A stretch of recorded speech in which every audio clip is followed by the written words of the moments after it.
A continuación tendremos la sexta mesa de exposición denominada Medios de Impugnación. Juez del Sistema Procesal Acusatorio de la Ciudad de México con el tema Eficacia del recurso de revocación. Adelante, por favor. Gracias, buenas tardes a todos. ¿Me escucho bien? ¿Sí? ¿Sí? Bien, bueno, pues antes que nada, creo que algo que habla de las virtudes de una persona es dar gracias, ¿no? Hay que dar gracias en el caso particular en cuanto a la presente invitación a la Directiva Nacional del Primer Circuito de la Asociación Nacional de Magistrados de Circuito y Jueces de Distrito del Poder Judicial de la Federación AC, a la Escuela Federal de Formación Judicial y a la Barra de Profesionistas en Derecho y Peritos en Ciencias Forenses AC, por permitirnos estar en esta aula, ¿no?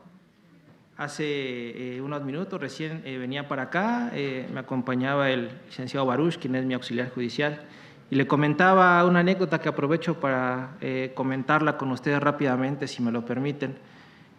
Tendría yo 17, 18 años y estaba en vísperas de saber qué carrera elegir. Siempre mi inclinación fue a la rama del derecho, por una figura familiar.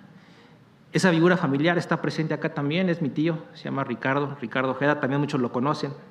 Él fue el ejemplo a seguir en esto y me acordaba que hace algunos años lo acompañaba. Aquí tomaste un curso en la escuela aquí de este inmueble y yo lo acompañaba en las mañanas, veníamos de Congreso de la Unión. Y es satisfactorio ahora, pues, estar en esta aula, ¿no? Cosa que en aquellos años nunca me imaginé, pero que la vida me permite ahora ocuparlo y hacerlo en presencia de él, ¿no? Que insisto, es la figura por la cual nos encaminamos a esta carrera. Tuvimos también la oportunidad de hacer el examen de ratificación juntos, ¿verdad? Que eso también yo creo que ni en las mejores películas se hubiera imaginado, ¿no? Estuvimos ahí compartiendo minutos previos al examen de ratificación y es un gusto para mí estar con ustedes y compartir esta sesión. Vamos a hablar un poquito de la eficacia del recurso de revocación. Me gustaría comenzar señalando o preguntándonos, ¿no? Leyendo las contradicciones de tesis que emite la sala, los tribunales colegiados antes de realizar la determinación, siempre plantean una pregunta. Entonces creo que es un buen ejercicio plantearnos este tipo de preguntas en todas nuestras intervenciones, en todo lo que hagamos ante el juez de control, ante el tribunal de enjuiciamiento. ¿Para qué estamos ahí? ¿Para qué es el recurso de revocación? ¿Para qué recurrimos? Creo que podríamos concluir señalando que recurrimos para que el juez que emitió la determinación corrija algunas deficiencias, algunos errores. Creo que esa es la intención del recurso. En el caso particular vamos a hablar del de revocación. Es para que el juez que emitió la determinación advierta si en su resolución hay alguna deficiencia o algún error y a partir de ello se pueda modificar. El objeto de este recurso, si lo analizamos en términos del artículo 465 del Código Nacional de Procedimientos Penales, me parece que nos lleva a concluir lo que les acabo de señalar, que el juez examine de nueva cuenta su resolución y revoque la determinación que se combate. Así lo establece el numeral 465, párrafo segundo, ¿no? Podemos pasar a la siguiente gráfica, por favor. Gracias. Siempre me gusta ponerles en conocimiento o que adviertan alguna frase que en el caso particular nos haga reflexionar un poco, ¿no? En cuanto a los temas que tratamos. Y esta imagen que tienen ahí, creo que es alusiva al recurso de revocación, ¿no? Dice la frase, cometer un error y no corregirlo es otro error. Entonces creo que es lo que pretendemos con el recurso de revocación, que ese posible error, esa posible deficiencia que como jueces emitimos en alguna determinación, la corrijamos, la limpiemos, la arreglemos, ¿no?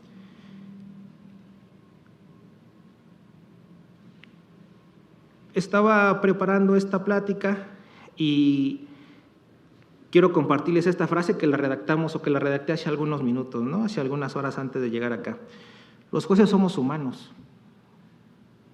quien crea o quien piense que el juzgador por ocupar la silla del juez no se equivoca, creo que no es correcto. Los jueces somos humanos, también tenemos malos días, tomamos malas decisiones. Y eso también pasa en la sala de audiencias o en el escritorio donde firmamos el trámite de las carpetas administrativas. Los jueces somos humanos y por lo tanto falibles, nos equivocamos.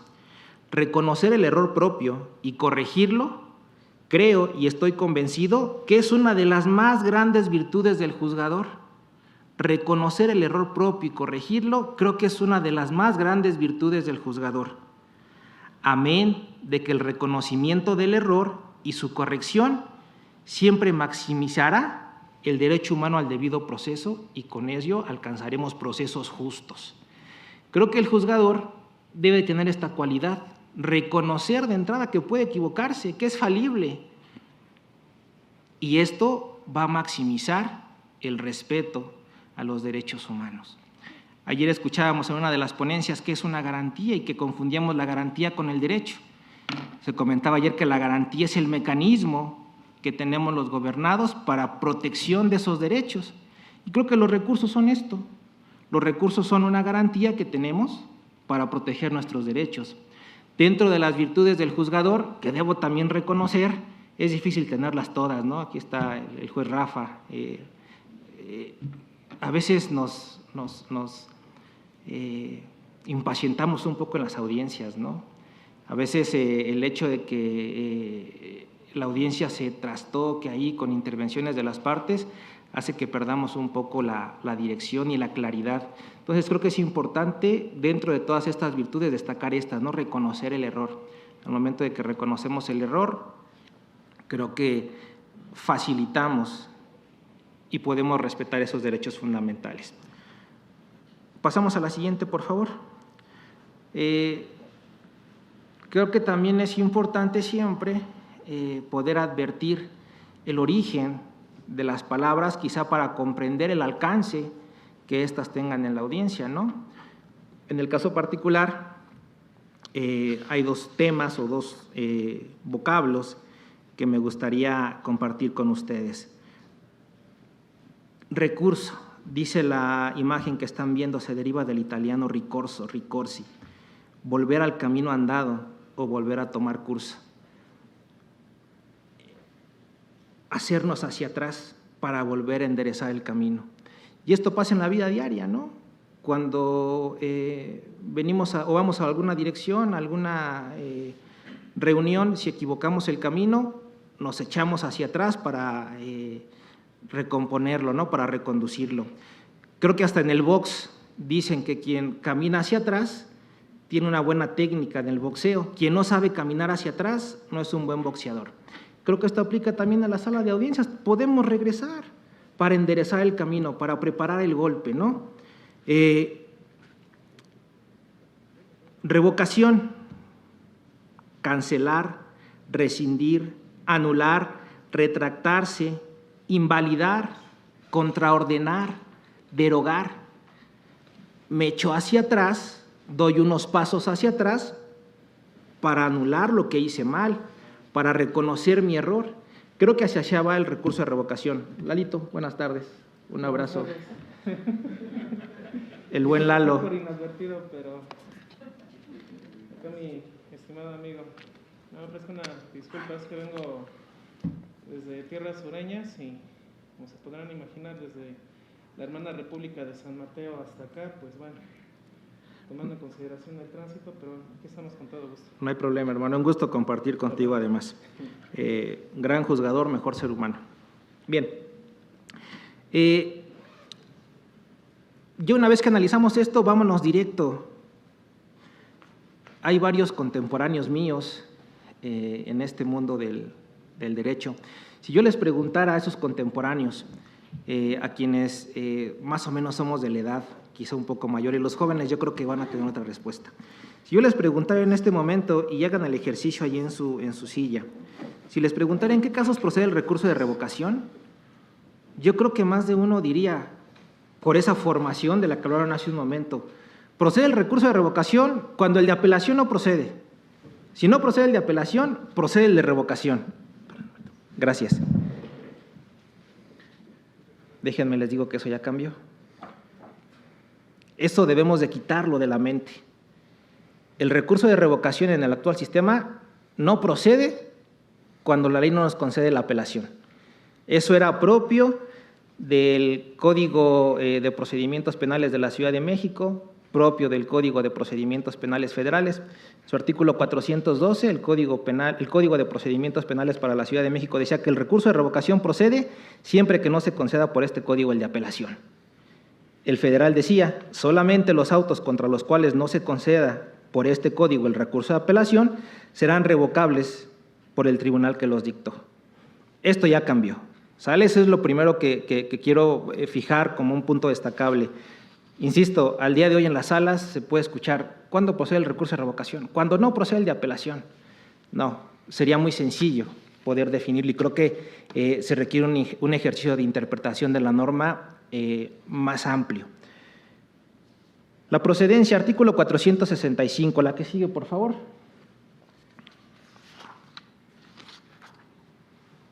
Correcto, gracias. Dice aquí que el recurso procederá en cualquiera de las etapas del procedimiento penal en las que interviene la autoridad judicial. Pongan atención en esto, en contra de resoluciones de mero trámite que se resuelvan sin sustanciación. Dos requisitos, que sea de mero trámite y que se resuelva sin sustanciación. Y esta última parte nos trae un problema, lo voy a dejar más adelante, lo voy a tratar más adelante. Resoluciones de mero trámite que se resuelvan sin sustanciación. Quiero compartirles tres contradicciones de tesis que es necesario leer para entender un poco más respecto a los términos de mero trámite y sin sustanciación. 331 diagonal 2019, 153 diagonal 2019 y 9 diagonal 2019. Lecturas obligatorias para comprender el recurso de revocación. ¿Cuál es el objeto? La que sigue, por favor. El objeto ya lo veníamos tratando desde el inicio, que el juez que dictó la resolución impugnada examine de nueva cuenta y dicte la resolución que corresponda. ¿Qué significa examinar? Ahí puse una lupa, reconocer la calidad de algo, observando, y a veces tiene que ser con lupa si nuestra determinación contiene algún defecto o algún error. Eso significa examinar. Revocación, dejar sin efectos el acto jurídico anterior. Ese es el objeto. Volver a examinar con lujo de detalle si mi determinación tiene algún defecto o algún error y dejarla sin efectos.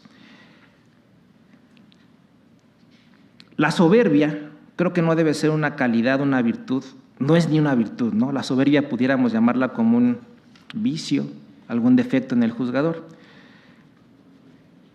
La soberbia no es parte de la actividad jurisdiccional. Debemos estar abiertos a poder dar trámite y revocar nuestra determinación si es que así procede. Ya dijimos cuándo procede, cuando es de mero trámite y cuando se emite sin sustanciación. Y aquí esta plática, ya no está el doctor Gerardo, ya no está el magistrado, pero se tornó un poco futbolera, ¿no? Hicieron alusión al equipo al que yo le voy.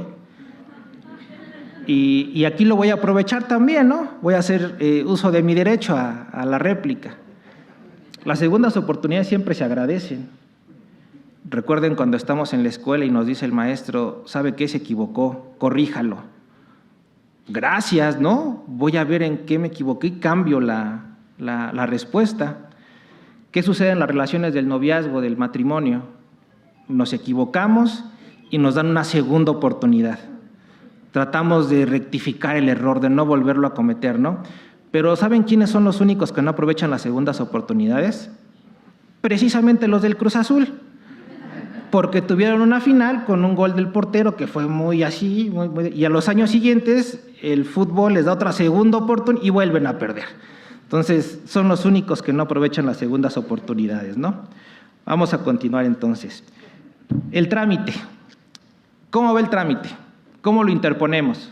Hay dos formas. Lo podemos hacer de manera oral o por escrito. Así de fácil. La siguiente, por favor. La siguiente. No me voy a detener tanto en esto. No quiero, decía ayer el juez Rafa, ¿no?, en su exposición, ¿para qué entrar a cuestiones que a lo mejor ya están claras por la propia norma, ¿no? No hay que desgastarnos en eso. En audiencia, cuando es oralmente, se interpone en la audiencia y se tiene que resolver en esa misma audiencia. Dice el código, se hace valer contra las resoluciones pronunciadas durante la audiencia, deberá promoverse antes de que la misma termine. La tramitación se efectuará verbalmente, de inmediato se emitirá el fallo respectivo. O por escrito. Cuando se hace por escrito, vean lo que dice el código. ¿Podemos pasar a la siguiente, por favor? Dice el código en esta parte, que cuando se hace por escrito, tienen que expresarse los motivos por los cuales se solicita.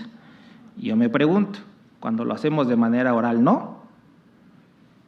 Creo que con mayor razón, ¿no? Cuando lo hacemos por escrito, podemos leer una y otra vez el documento. Si se hace de manera oral, tenemos que estar atentos a ver cuáles son los supuestos o los fundamentos por los cuales se está pidiendo que se revoque esa determinación. Entonces, creo que el código aquí no solamente debiera establecer que cuando se hace de manera escrita tenemos que expresar los motivos, sino creo que esto también debe ser un requisito para cuando se hace de manera oral. Bien, donde quiero que nos enfoquemos en esta plática, ya vimos el primer tema de enfoque, ¿no? ¿Cuándo procede la revocación? Ya vimos que la formación que teníamos antes ha quedado atrás, ha desaparecido. Pero el código no nos dice, no nos establece cuándo una determinación es de mero trámite, ni tampoco nos dice cuándo es sin substanciación. ¿Qué tenemos que hacer? Ir a la interpretación de la norma. La jurisprudencia interpreta la norma, ¿no? Esas tres contradicciones de tesis que les di hablan de ello.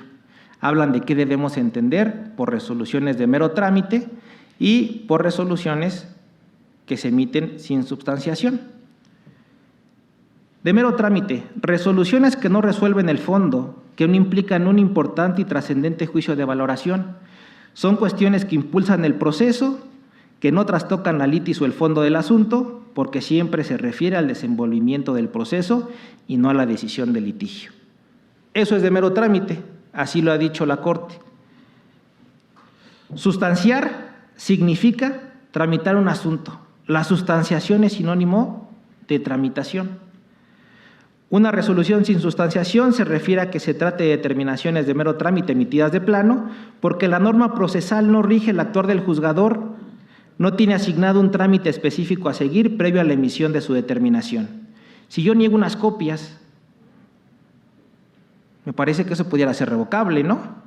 ¿Es de mero trámite? Pareciera que sí. ¿El código nos marca una sustanciación específica para negar las copias? Pareciera que no.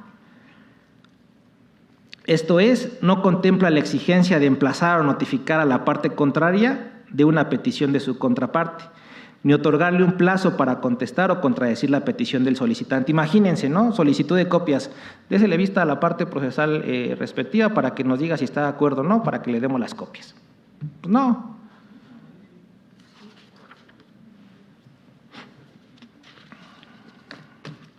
Es inconcuso, dice la Corte, que la sustanciación implica que se trate de resoluciones emitidas de plano por no existir en la norma procesal una tramitación especial para su dictado.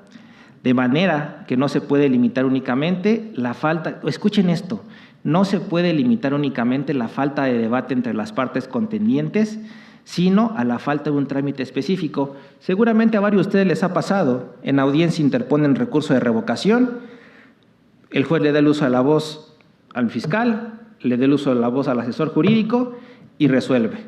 No ha lugar el recurso en virtud de que hubo sustanciación. ¿Lo han escuchado o no? Muchas veces, ¿no? Esa es la tendencia, porque la exposición de motivos decía, o daba a entender eso, que si no hubo debate, procedía la revocación porque se hacía sin sustanciación. Pero la Corte ha dicho, no, señores, eso no debemos entender por sustanciación. Sustanciación es que la propia norma establezca un trámite específico para que el juez determine lo que va a determinar.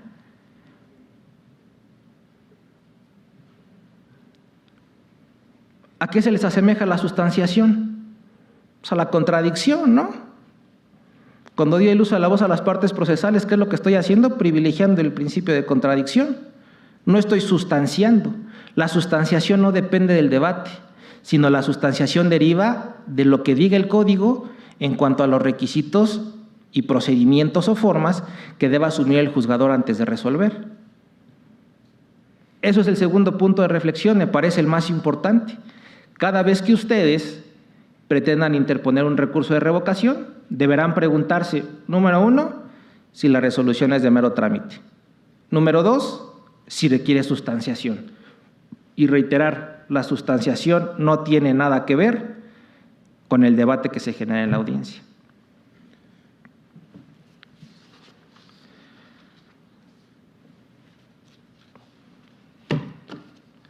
La siguiente, por favor. La siguiente. La siguiente. Gracias. La eficacia.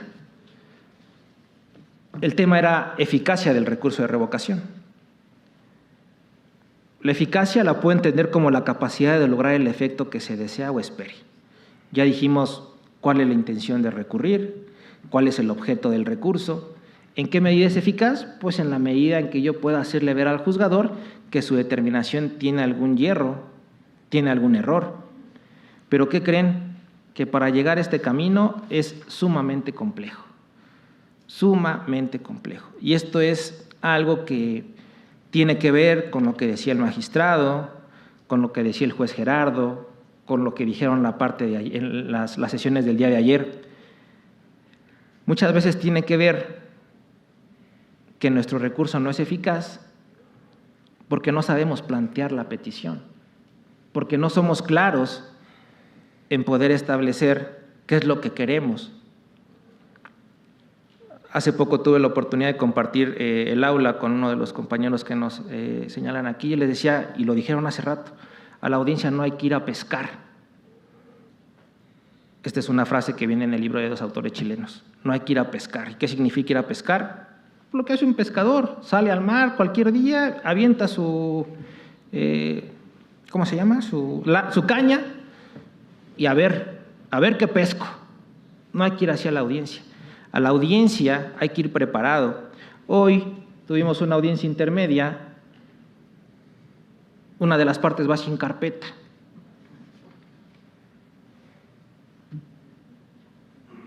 No, o sea, no lo concibo. Y eso hace que a veces nosotros nos pongamos un poco fuera de sí, ¿no? Porque pues lo que queremos es que el procedimiento avance. ¿Y el único medio de control de la información cuál es? Pues la contraparte.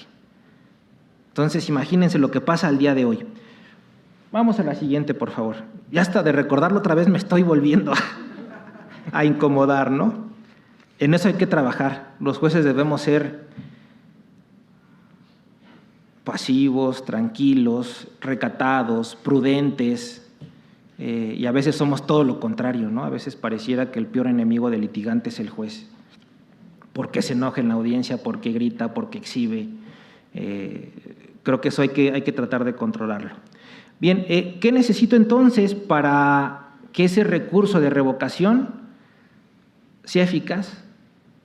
Para que logren esa segunda oportunidad lo que yo pretendo. Ya hice la petición en un primer momento y no fue eficaz. En ese segundo momento quiero y pretendo que el juez se haga un poco hacia atrás, que vea su error, que analice nuevamente la determinación y que la revoque. ¿Qué creen que necesita el juez?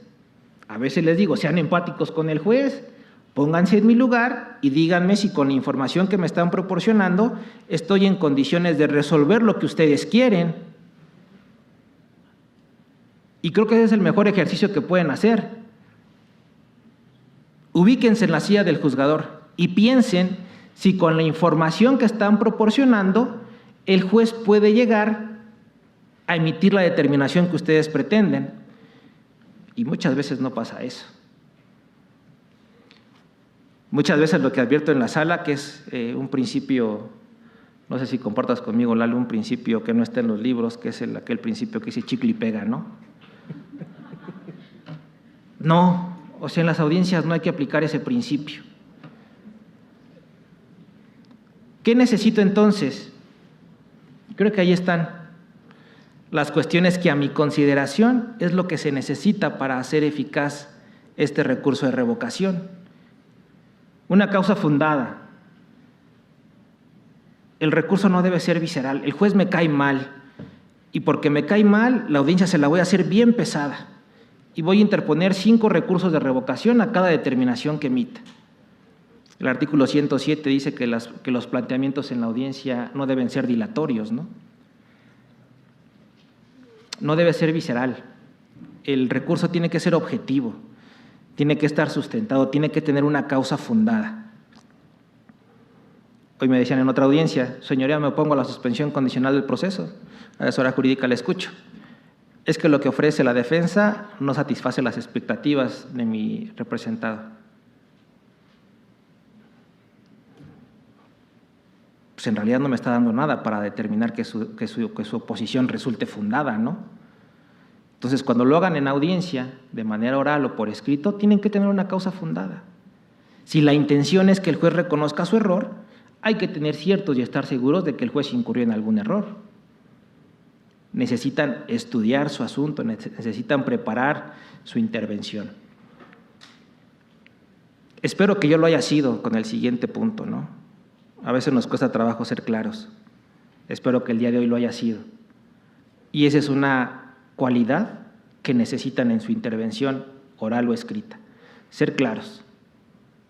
Me gusta mucho ver, ahorita no, pero cuando están las temporadas de MasterChef, ¿no? En el Canal 3 en la noche, los domingos que ya estamos que ya fuimos al súper, que ya comimos con la familia, ya en la noche, ya cuando hay un poquito de calma, ver ese programa.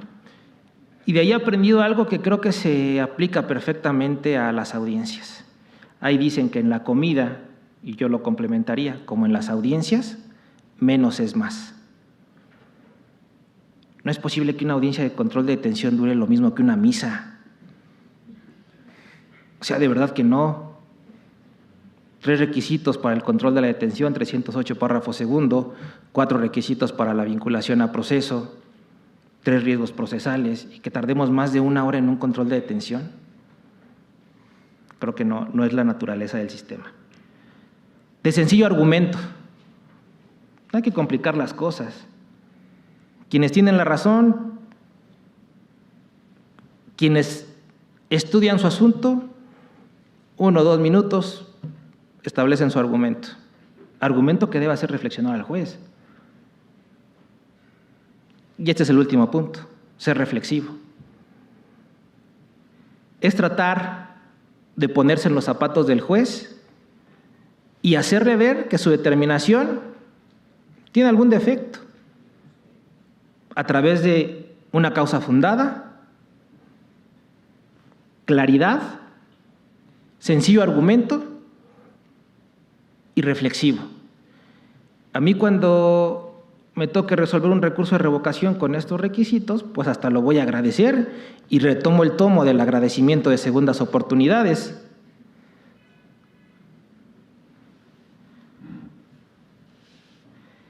Esta otra es una frase que debería ser propuesta de reforma al artículo 107, ¿no? Di solo lo que sea necesario y que sea breve. Trabajemos en esto. En la medida en que trabajemos esto, creo que nuestro sistema se va a fortalecer. Se van a realizar debates fuertes, contundentes, de alto rigor jurídico. Y no estarnos peleando porque si en la detención hubo demoras injustificadas, se le decreta la libertad. Decía o dice Ricardo, no hay que enfocar, hay que analizar, se los dije también en aquellas sesiones, hay que enfocar, hay que saber hacia dónde vamos, hay que saber qué se debate en cada una de las etapas procesales, hay que saber qué se requiere para que mi recurso de revocación sea eficaz. Imagínense cuántos actos jurídicos pueden ser revocables. El problema ya está en que la ley no nos da pauta, sino que lo somete de alguna manera a la reflexión o al análisis de quien recurre. ¿Por qué? Porque tiene que ser una resolución de mero trámite que no admita sustanciación. ¿Quién se lo va a decir al juez? Pues la parte procesal.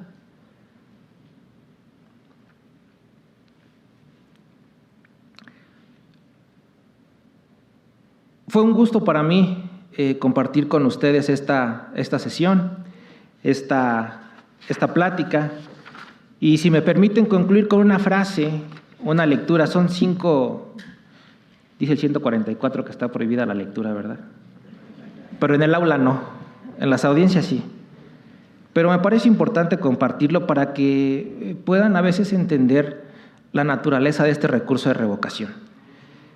Dice este párrafo, es decir, se parte del conocimiento ordinario de la falibilidad humana y de que ésta no es ajena a la función judicial, que se integra por hombres concretos, inmersos en circunstancias sociales y culturales que pueden inclinarlos a apreciar erróneamente los hechos o el derecho que debe aplicarse, por lo que el ordenamiento jurídico debe prever garantías y medios eficaces para evitar que el error desvirtúe o frustre la administración de justicia, según los atributos que señala el artículo 17 de la Constitución Federal, razón por la cual el derecho a impugnar sí es una formalidad del procedimiento.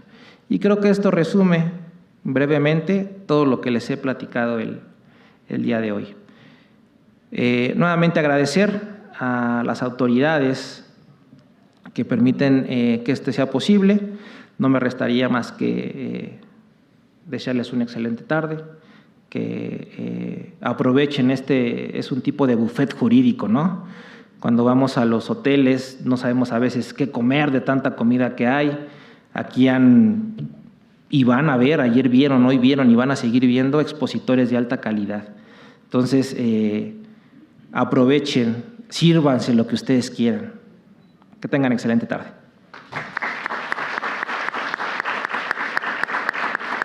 Muchas gracias, maestro, por su excelente participación. Para cerrar nuestra sexta mesa, tenemos la participación del maestro Eduardo Esquivel Jasso, juez del Sistema Procesal Acusatorio de la Ciudad de México, con el tema Omisiones del Ministerio Público, procedencia o no del artículo 258. Adelante, por favor. Bien, muchísimas gracias. Me da muchísimo gusto estar el día de hoy con todos ustedes precisamente disertando sobre este bonito tema, diría mi compañero y amigo juez, el maestro Ricardo Ojeda Gándara. Y pues desde luego agradecer a la barra de profesionistas en Derecho y peritos en Ciencias Forenses, a la Escuela Federal de Formación Judicial, y desde luego a la Asociación Nacional de Magistrados de Circuitos y Jueces de Distrito del Poder Judicial de la Federación.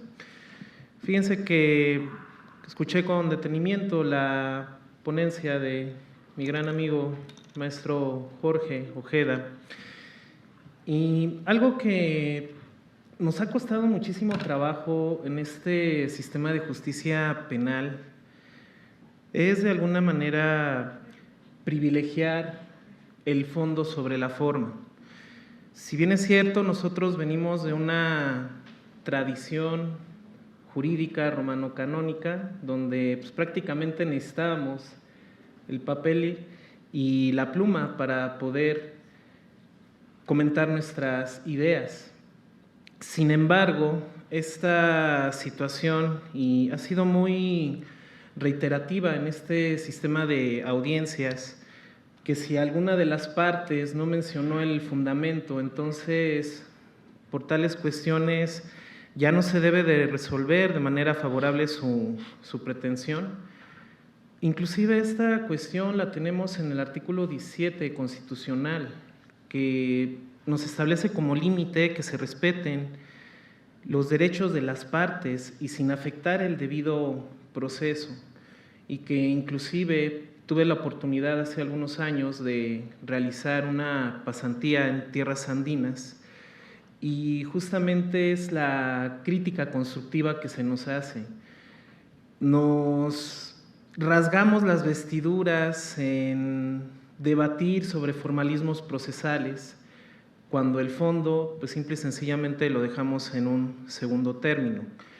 Y justamente el tema, desarrollar el tan trillado artículo 258, ¿no?, del Código Nacional de Procedimientos Penales, que se refiere a las determinaciones del Ministerio Público, como lo es la facultad de abstención de investigar, la reserva temporal y desde luego el no ejercicio de la acción penal. Entonces cabría también hacer la mención si en un momento determinado esas omisiones de la Fiscalía también son dables, de que a través de un recurso sencillo y efectivo, con base en lo que disponen los numerales 8 y 25 de la Convención Americana sobre Derechos Humanos relativos a este recurso sencillo y efectivo, y que de alguna manera privilegia no solamente este acceso a la justicia y tutela judicial efectiva, sobre todo a favor de las víctimas. Recordemos que antes de 2008, pues estaba el sistema tradicional mixto o inquisitivo mixto, y pues resulta que la víctima se conocía como la cenicienta, como la persona olvidada en un proceso penal. A lo mucho podía coadyuvar con el Ministerio Público, pero esto ya en la fase de instrucción, cuando a través del proceso penal, en donde, a diferencia de lo que hoy conocemos como la vinculación a proceso, la formal prisión pues prácticamente preconfiguraba la sentencia condenatoria, porque ahí todas las actuaciones de la Fiscalía tenían valor probatorio pleno. Entonces, a raíz de esta reforma constitucional, 18 de junio del 2008, se pretende reivindicar las prerrogativas de la víctima y sobre todo que haya una igualdad procesal con el imputado. Es por ello que, atendiendo inclusive a lo resuelto por nuestro máximo tribunal, las omisiones que en un momento dado cometa el agente del Ministerio Público en la investigación son susceptibles de ser revisadas. ¿Por quién? Por el juez de control. Ahora, recuerdo cuando estaba redactando mi trabajo recepcional, donde hablé de la orden de aprehensión, y que pareciera que este sistema acusatorio es novedoso.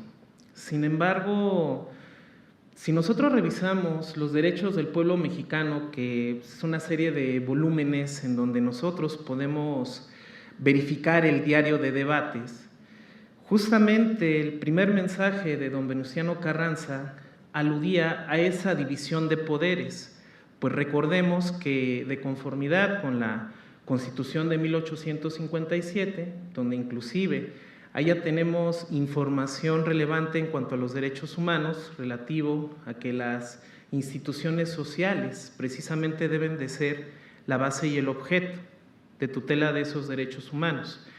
Entonces, lo que con la promulgación de la Constitución de 1917 se buscó efectivamente es la circunstancia de que exista un órgano del Estado cargado de investigar y acusar los delitos, y que desde luego a través del juez precisamente se verifique si esos extremos están o no colmados. Yo les pregunto, ¿ustedes han escuchado sobre el hecho determinado que la ley señala como delito? Actualmente lo tenemos como un hecho que la ley señala como delito. Pero ¿cómo debe de ser ese hecho determinado? Si nosotros nos vamos a los antecedentes de ese diario de debates, como requisitos de procedibilidad se establecía la denuncia, querella o acusación. Incluso la querella y la acusación se entendían como sinónimos si nosotros interpretáramos literalmente esta cuestión con la disyuntiva o. Entonces, la acusación evidentemente tenía un matiz distinto relativo a esta división de poderes. En ese contexto, y sobre todo también pues, recordando inclusive por ahí de 1994, que incluso la víctima podía interponer un recurso ante las resoluciones del Ministerio Público sobre el no ejercicio de la acción penal, pero pues obviamente era ante el procurador, si no mal me equivoco. Pues luego entonces, pues había la posibilidad de que ese recurso pues no procediera. Entonces, con lo que se busca es precisamente que haya un acceso a la justicia de parte de la víctima y desde luego privilegiando, a mi modo de ver, uno de los objetivos más importantes del proceso penal, como lo es el esclarecimiento de los hechos. A lo largo de diversos foros, también nosotros tenemos que acoplarnos a la situación de que ya no es viable este silogismo de que si tenemos un hecho y tenemos una normatividad aplicable y la conclusión es simple y sencillamente se constata o no esa situación, nosotros tenemos que ampliar nuestros márgenes de interpretación, sobre todo relativo a la tutela de estos derechos, y hablo en específico pues de la víctima u ofendido. Ahora bien, desde luego esta situación pues no debe de ser un viacrucis para la víctima, o sea, en el sentido de que si bien el artículo 258 da un plazo de 10 días contados a partir de la notificación, en el que precisamente se pueda peticionar ante el juez de control esta audiencia, en donde precisamente se contrasten los argumentos vertidos por la Fiscalía y desde luego por el asesor jurídico. Resulta inclusive extraño, ¿no?, ver en este tipo de diligencias de un lado de la mesa al Ministerio Público y del otro lado al asesor jurídico, ¿no? Así como que dice uno, ¿no? Pues ya me están cambiando la jugada, ¿no? Porque regularmente está el Ministerio Público y el asesor jurídico. Entonces, verlos en esa controversia, como que para uno como juzgador, pues esto resulta poco extraño. Sin embargo, y esto pues atendiendo a lo que inclusive la Corte Interamericana de Derechos Humanos ha puesto de relieve como la debida diligencia.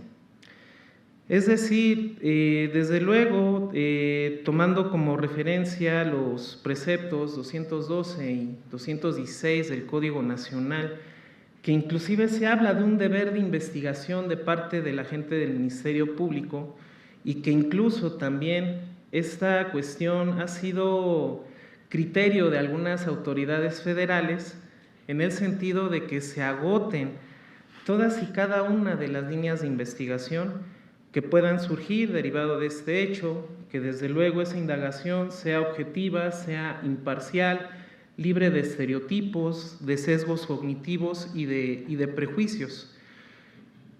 Y eso pues encaminado justamente a que ese deber de investigación conlleva ese esclarecimiento de los hechos. Ahora bien, omitir. Si nosotros traducimos esta situación de omitir en un sentido coloquial, pues simple y sencillamente es dejar de hacer algo. Pero relativo a esta situación, ¿cómo vamos a poder determinar los efectos y alcances de esta palabra? Y un ejemplo.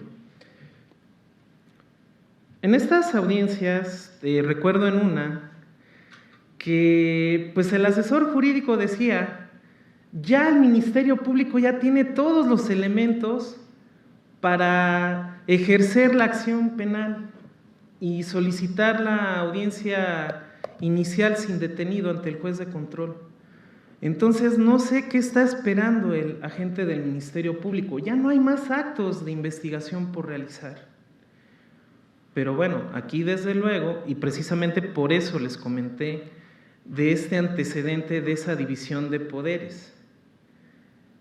Yo les hago el cuestionamiento, ¿el juez de control podrá irrogarse, es decir, podrá tener esas facultades del Ministerio Público ordenándole, ¿sabe qué? Atendiendo a lo que mencionó la víctima, ejerza la acción penal? y que incluso ahorita me viene a la mente que precisamente lo vi en una de las obras del maestro Ricardo Ojeda, que menciona que cuando se tiene por acusador al juez, se requiere tener a Dios como defensor, ¿no? Entonces, pues imagínense, ¿no? O sea, sería prácticamente llegar a ese extremo. Desde luego hay una línea muy delgada, y pues en el sentido de que también esas resoluciones del juez de control, pues son vinculantes para la Fiscalía. Si a su consideración ya están los elementos, pues usted desde luego puede peticionar estas audiencias, las audiencias correspondientes. Y más allá de esa situación, así como nosotros vemos, como coloquialmente lo menciono, que día a día a través de este sistema de audiencias y sobre todo el juez pareciera estar en una primera línea de fuego, ¿no? en un conflicto bélico. Porque así como hay esas omisiones del Ministerio Público de que no se agotan esas líneas de investigación, también lo es que, por ejemplo, recuerdo en otra diligencia que la víctima, si mal me equivoco, fue en un delito fiscal, que prácticamente la víctima en 20 hojas decía: estos son los actos de investigación que debe realizar el agente del Ministerio Público. Para el caso de que en este acto de investigación se obtenga este resultado, el Ministerio Público deberá de realizar estas cuestiones. Entonces aquí la pregunta sería, es cierto, la víctima en efecto tiene derecho a la interposición de ese recurso, pero al igual que el juez, tampoco puede irrogarse las facultades del Ministerio Público. Sería tanto como elevar a rango constitucional que el ejercicio de la acción penal, investigación, persecución y acusación de los delitos, también corre a cargo de la víctima. Si bien es cierto, hay esta excepción de la acción penal privada, pero relativamente no es el supuesto. El director de la investigación es desde luego la Fiscalía, y a través de esta trilogía procesal, policías y peritos, justamente se realizarán esas líneas de investigación. Y pues desde luego esto pudiera parecer un poco trillado, pero es cierto, la víctima, insisto, tiene ese recurso, pero desde luego ese recurso sencillo y efectivo, que a través del control judicial y sobre todo a través de esta tutela de derechos, pues corresponderá al juzgador precisamente decir: estoy de acuerdo con el agente del Ministerio Público, o habrá que modificar o enderezar el camino, o en su defecto, conminar al Ministerio Público a que se lleven a cabo todos y cada uno de estos actos de investigación. Y también algo muy importante que comentaba el maestro Jorge relativo a esa argumentación, porque también, y esto lo he sostenido en diversos foros, es algo que culturalmente tenemos. ¿Por qué no podemos decir las cosas de manera directa? Y yo esto lo veo ahora en la etapa de juicio. Un interrogatorio de un testigo, más de 4 horas. Está comprobado a nivel científico que el ser humano, a partir de 30 a 45 minutos, su atención comienza a disminuir gradualmente. Imagínense 4 horas y con un testigo, cuando justamente también ahí necesitamos de la preparación de las y los operadores. Es cierto, la carga de trabajo nos ha rebasado, pero por ejemplo, ¿por qué no por qué en juicio, en el sentido de que el órgano de prueba, llámese testigo, perito, lo menciona en juicio? ¿Por qué no manejarnos por objetivos? ¿Por qué no tener esa capacidad de análisis y síntesis?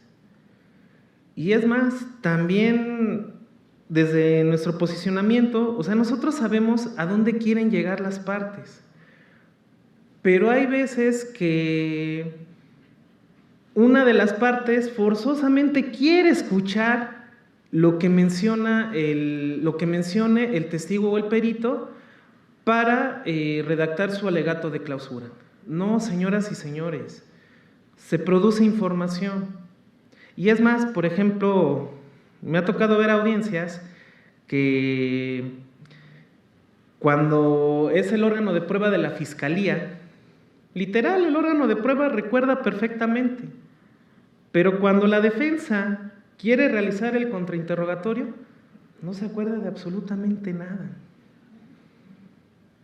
Entonces, ¿por qué no utilizar pues esa información en el alegato de clausura? Oiga, pues qué casualidad que a la fiscalía le contestó a cabalidad todas y cada una de sus preguntas y resulta que el ejercicio que realizó esta defensa, pues simple y sencillamente no recordó absolutamente nada. Es cierto, desde luego no es una tarea sencilla. O sea, desde nuestro posicionamiento pues decimos, ay, pero ¿por qué no se hicieron estas preguntas? Yo sé que no es sencillo, pero por ejemplo, si empezamos a trabajar mediante estos objetivos, mediante estas finalidades, créanme que como lo mencionó el maestro Jorge, o sea, no necesitamos de que nos tiren rollo, nos tiren verbo, sino simple y sencillamente cuestiones específicas y que desde luego pues estén soportadas, en el caso que nos concierne, con la carpeta de investigación. Porque bueno, también es cierto que a algunas y a algunos se les da pues la capacidad, ¿no?, de poder argumentar, ¿no? Yo en ese sentido como que primero, ¿no?, tiene que haber una calixtenia y ya después para que mi ardilla, ¿verdad?, que tengo dentro de mi cerebro pues empieza a girar la rueda. Pero hay personas que, la verdad, mis respetos, así como están escuchando la intervención de las partes, así ya tienen el argumento. O sea, yo digo, wow, o sea, mis respetos para esa capacidad de raciocinio. Y pues yo en mi caso, pues yo simple y sencillamente yo tengo que hacerlo de un poco más pausado, ¿no? También por la situación de que tampoco se trata de resolver ipso facto, ¿no? Ya lo comentaba Herodoto, ¿no? El apresuramiento es la madre del fracaso. Entonces, pues simple y sencillamente atender a estas cuestiones de exhaustividad y de congruencia. Y pues bueno, pues relativo a esta situación del artículo 258, pues la verdad es una regulación que de alguna forma intenta privilegiar esa igualdad procesal entre la víctima y el imputado, por un lado. Y también por el otro, y desde luego poner de relieve.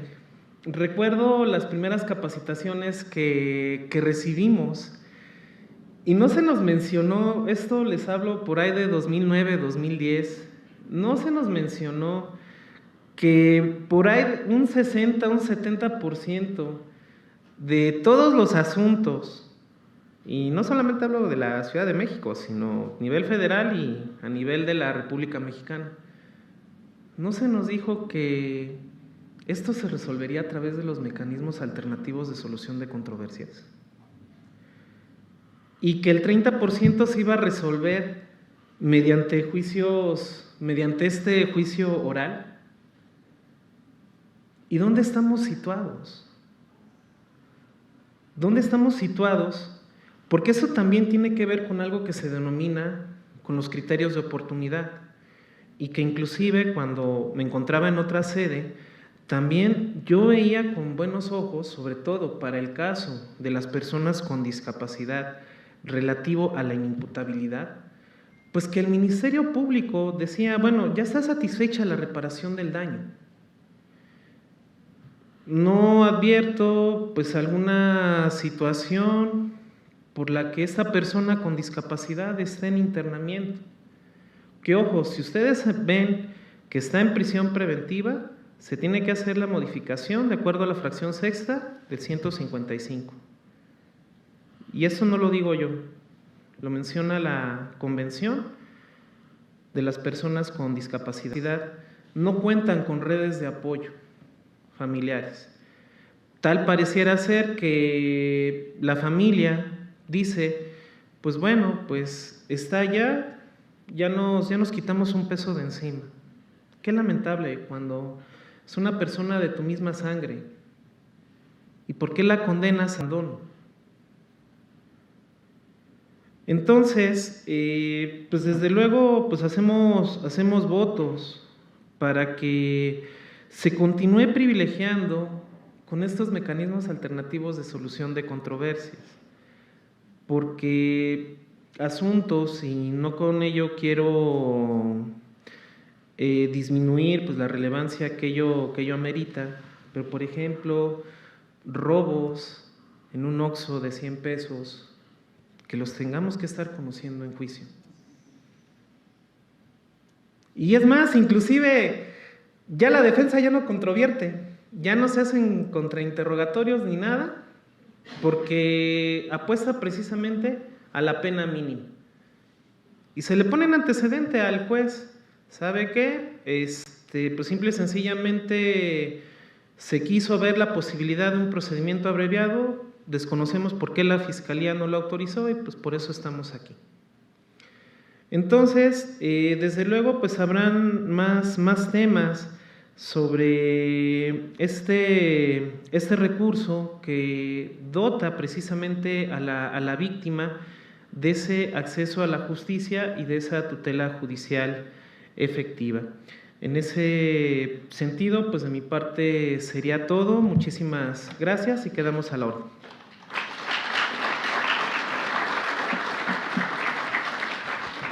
Gracias, maestros, por su excelente participación. A continuación, para la entrega de las constancias de participación, tenemos al maestro Ricardo Ojeda Gándara, juez del Sistema Acusatorio de la Ciudad de México, para quien solicito un fuerte aplauso, por favor.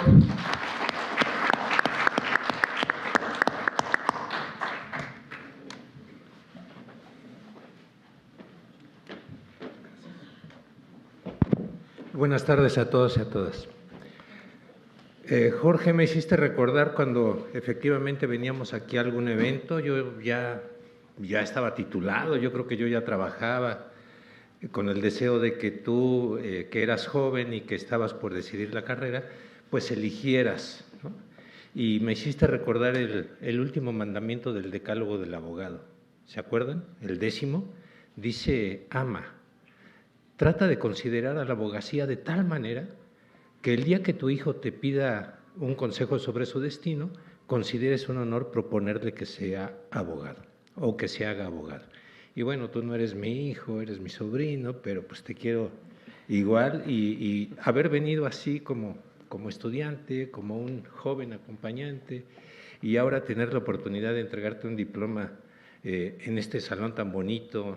No solo me refiero a su arquitectura, a sus acabados, sino a lo simbólico que es para el derecho en México, ¿no? De aquí salen los mejores juristas, aquí se vienen a capacitar el personal de la Justicia Federal y poderte entregar un diploma en este lugar, pues la verdad es pues un doble sueño cumplido, ¿no? Que yo quería exponer aquí alguna vez y hoy mañana lo podré hacer, primero Dios, pero hoy entregarte un diploma, bueno, pues me llena de satisfacción, de orgullo, ¿no? Y también a Eduardo, porque pues hemos coincidido a lo largo de la trayectoria, hemos tenido cursos juntos, hemos estado en la capacitación, inclusive cuando me cambiaron del reclusorio norte al sur, tú ocupaste mi oficina y mi lugar de estacionamiento. Y ahora estamos juntos allá en el reclusorio sur otra vez. Por cierto, ¿me andas siguiendo? No, pues no sé, eso habrá que preguntarle al consejo. Bueno, ya en serio, es un placer entregarles a ambos, con una felicitación por su excelente participación, cada uno con su estilo, uno muy preparado aquí con la presentación, tú más coloquial, pero es un placer escucharlos a ambos. Me hicieron pasar una un bonito rato aquí y apenas ha pasado una entradita, el plato inicial y todavía nos falta más en ese buffet del que tú hablabas. Bueno, gracias también al doctor por permitirme entregarles el diploma. Ya saben, es una constancia para cada uno de ustedes por su excelente participación en estos temas que aquí tenemos en la pantalla y pues para mí me da un gran gusto, una gran satisfacción ver que en el Tribunal Superior, en el Poder Judicial del Fuero Común, pues bueno, también hay ponentes de excelente calidad, ¿no? De repente hay esos prejuicios de los que hablábamos.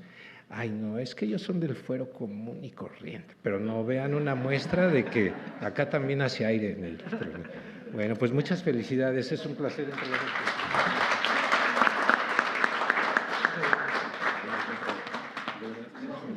Gracias. Este es el tuyo. Muchas gracias. Muchas gracias. Muchísimas gracias. Una foto, creo que la foto oficial. Aquí en medio. Gracias. Ahora sí, con sus dos jueces a la orilla. Gracias. Gracias. Muchas gracias, maestros. Un fuerte aplauso, por favor.